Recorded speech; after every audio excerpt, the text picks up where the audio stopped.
Lakini la kwanza, ndugu zangu, niaseme mimi kwa haraka haraka. Wanasema mkutano huu mengine tutayajua huku mbele ya safari.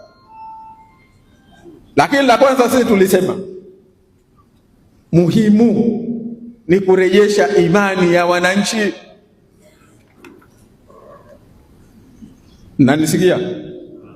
La mwanzo tulisema wananchi wa nchi hii wamekatishwa tamaa. Lazima tufike pahala tuwarejeshe imani kwa kuonesha kwamba pande zote mbili ziko tayari na tunakubaliana haya ambayo tutakwenda kukubaliana. Waone nia kwetu, waone tumeridhika nayo, waone kwamba kweli tumekusudia, tuna nia njema, tuna dhamira njema ya kutoa uongozi katika kuyasimamia haya.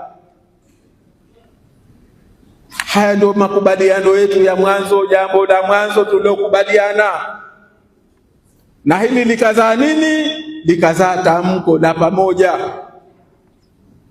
Tumefahamiana? Lile tamko la pamoja lilosomwa ni mchakato, na ndugu zangu, mimi niwaambieni, ndio jambo lilochukua muda mrefu. Mmefahamiana? Nyinyi ndio mtatia irabu kwa nini lilichukua muda mrefu. Lakini sisi tusema hatuwezi kwenda mbele, lazima wananchi tuwarejeshe imani, waone, tumwambie mtu kwenda kinyume na kauli yake, hilo yeye na Mungu wake.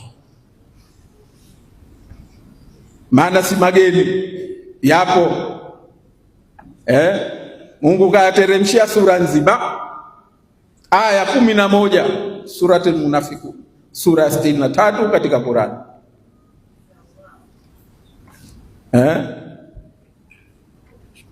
Kuwaeleza khiana ya kukubaliana, khiana ya kusema wewe uko hivi, huku ukarudi ukafanya mengine, na jinsi Mwenyezi Mungu alivyo ilani tabia hiyo.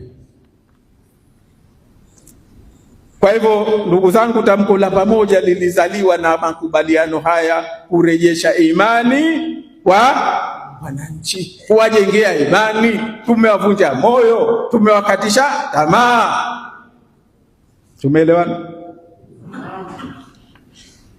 La pili, tukasema kikwazo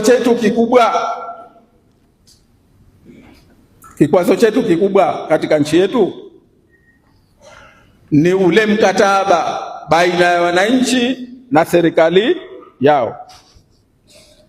Ule mkataba baina ya wananchi na serikali yao una shida, unahitaji zirekebishwe. Mnaujua mkataba wa wananchi na serikali yao? Naam. Katiba? Naam. Tuiangalie tena katiba yetu,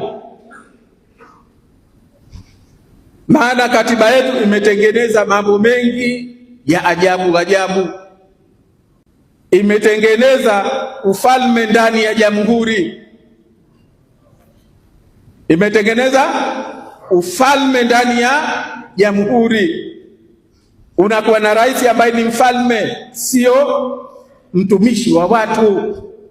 Anaweza akaamua lolote. Yeye ndiye anayechagua mawaziri, yeye ndiye anayechagua majaji, yeye ndiye anayechagua jaji mkuu, mwenyekiti wa tume ya uchaguzi, mkurugenzi wa tume, yeye ndiye anayechagua auditor general, yeye ndiye anayechagua sijui nini.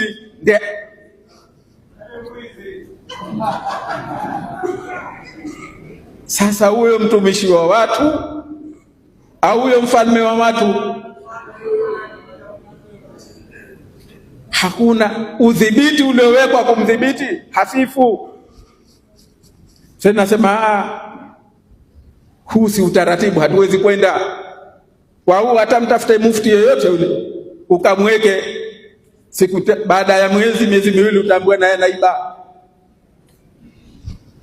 Na tusijidanganye ndugu zangu, tuingie sisi ACT Wazalendo kwa mfumo, ni binadamu, sisi ni binadamu. Utakuwa na mtu unamwamini, lakini tutaingia sisi huku, tutakwenda kuyafanya kama hayo yanayofanyika ambao watu wanachukia. Ndio Mwenyezi Mungu fulka alizotuumba nazo. Tunasema tuiangalie utaratibu ambao hatutokuwa na mfalme katika jamhuri. Ana ukomo wake, ana mamlaka yake, na ikitokea kaharibu, wewe una utaratibu wa kumdhibiti.